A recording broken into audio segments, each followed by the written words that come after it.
Hello বন্ধুরা, কেমন আছো সবাই? আশা করছি সকলেই অনেক ভালো আছো। প্রিয় বন্ধুরা, আজকে তোমাদের জন্য নিয়ে এলাম আরও একটি নতুন গল্প। আশা করছি তোমাদের ভালিয়ে যাবে, তাই ভিডিওটি শুরু থেকে শেষ পর্যন্ত দেখো। আজকেই আমার বিয়ে হয়েছে। বিদায়ের সময় মা আমাকে ডেকে বললেন, চামেলে, বাসর রাতে স্বামীকে তোর কাছে আসতে দিবি না, কারণ সে যদি তোর কাছে আসে তাহলে তাকে ডিভোর্স দিয়ে দেবে। তাই মনে রাখিস, তোর স্বামী যেন তোকে স্পর্শ করতে না পারে। আমি অবাক হয়ে মায়ের দিকে তাকালে মা বললেন, শোনো, আপাতত যতটা পারি স্বামীর থেকে দূরে থাকবে। কিন্তু মা, সে কি মানবে? কতদিন অপেক্ষার পর মোহিত আমাকে পেয়েছে, তাই আমার কাছে না এসে সে কি মানবে? তারপর মা আমাকে এমন বাস্তবতা বললেন যে আমি কেঁপে উঠলাম।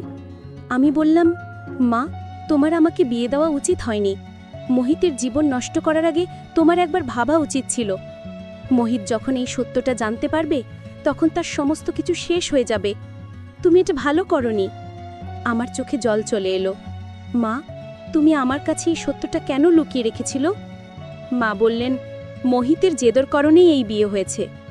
আমি প্রথম এই সম্বন্ধে না করেছিলাম, কিন্তু ওরা যখন মানল না, তখন আমিও ভাবলাম, যাক, তোরও সংসার হবে, হয়তো সময়ের সাথে সাথে তোর জীবনেও সুখের রঙে ভরে উঠবে।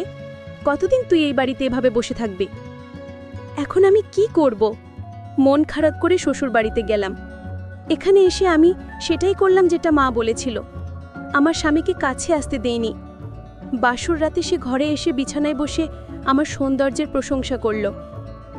তারপরে আমার হাত ছোঁয়ার সাথে সাথে আমি তাকে পিছনে ঠেলে দিলাম। মোহিত অবাক হয়ে আমাকে এর কারণ জিজ্ঞেস করলে আমি কাঁদতে শুরু করলাম, কিন্তু কারণ বললাম না।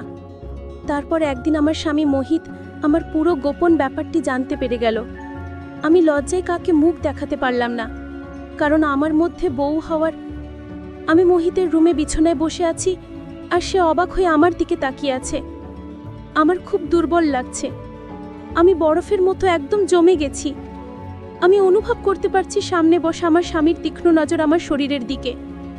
সে বলতে লাগলো, কি ব্যাপার চামেলি, এই বিয়েতে কি তোমার মত ছিল না? আমি চোখ তুলে তাকে দেখে অনেক কষ্টে চোখের জল ধরে রেখেছি। আমার ঠোঁট কাঁপছে।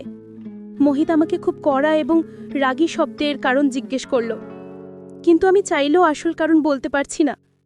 সে আবার গম্ভীর স্বরে আমাকে জিজ্ঞেস করল, চামেলি, তোমাকে কিছু জিজ্ঞেস করেছি তো?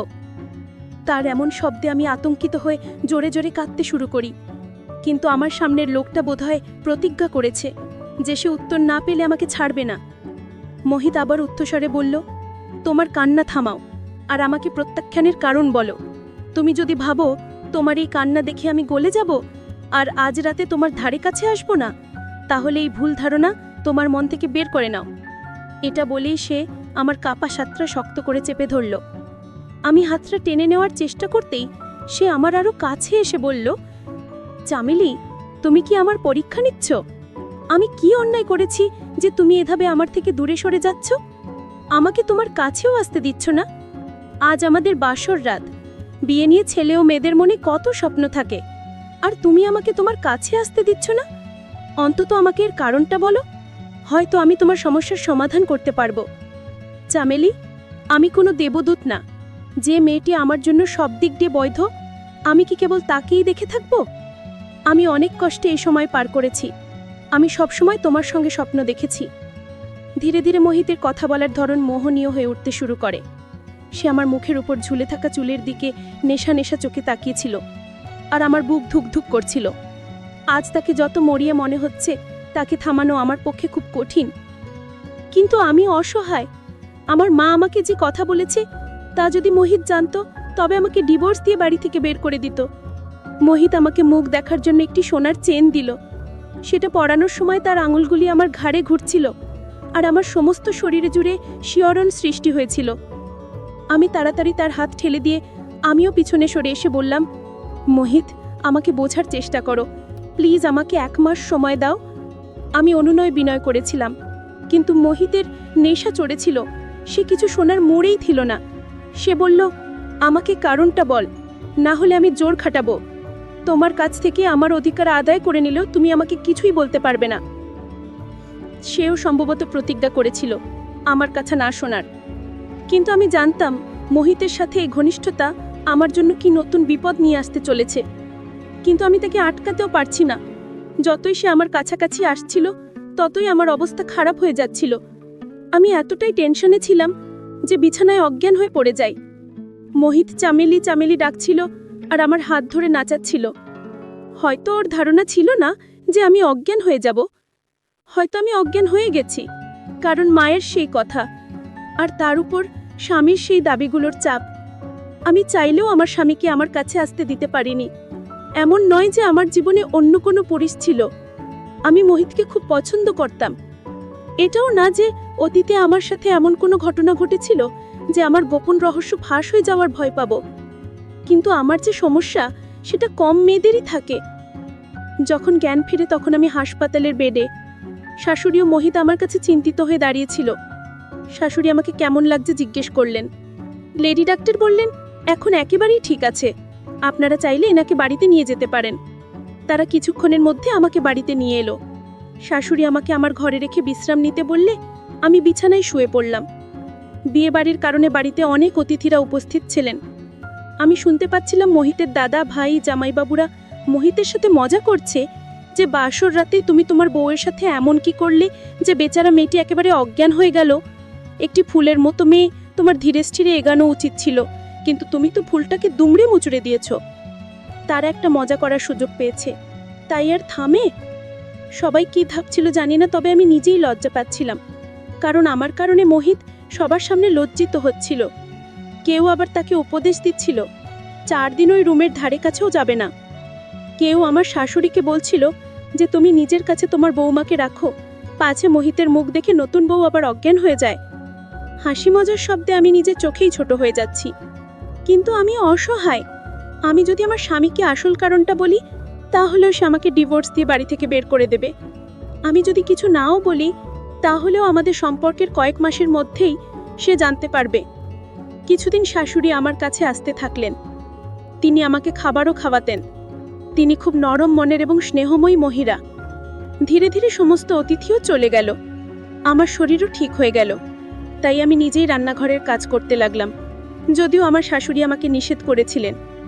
মোহিত খুব চুপচাপ থাকতো এবং খাওয়ার সময় আমার দিকে অভিযোগের চোখে তাকাতো। শ্বশুরবাড়িতে শুধু মোহিত আর আমার শাশুড়ি থাকতেন। মোহিত আমার শাশুড়ির একমাত্র ছেলে। যদিও সব অতিথি চলে গেছে, কিন্তু শাশুড়ি তার বান্ধবী ও তার মেয়েকে জোট করে রেখে দিয়েছেন। বান্ধবীর মেয়ের আমার সমবয়সী, তার গ্র্যাজুয়েশনের পরীক্ষা হয়ে গেছে, তাই মা আমি এর মাঝখানে এখানে থাকার প্ল্যান করেছিলেন। দিয়াও সুন্দরী, কিন্তু যে জিনিসটা আমাকে বিরক্ত করত তা হলো সে মোহিতের সাথে খোলামেলাভাবে মিশত আর মোহিতের সাথে হেসে হেসে কথা বলে যেত।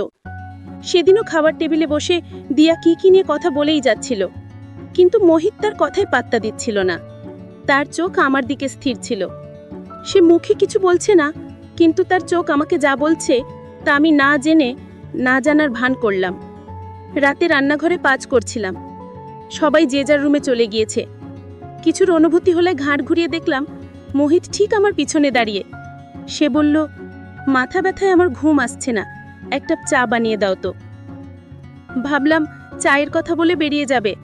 আমি চায়ের কেটেলটা গ্যাসের উপর রাখলাম।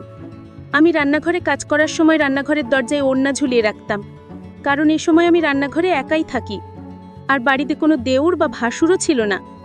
কিন্তু মোহিত হঠাৎ এভাবে রান্নাঘরে এসে আমার কাছে দাঁড়াবে তা আমার ধারণা ছিল না।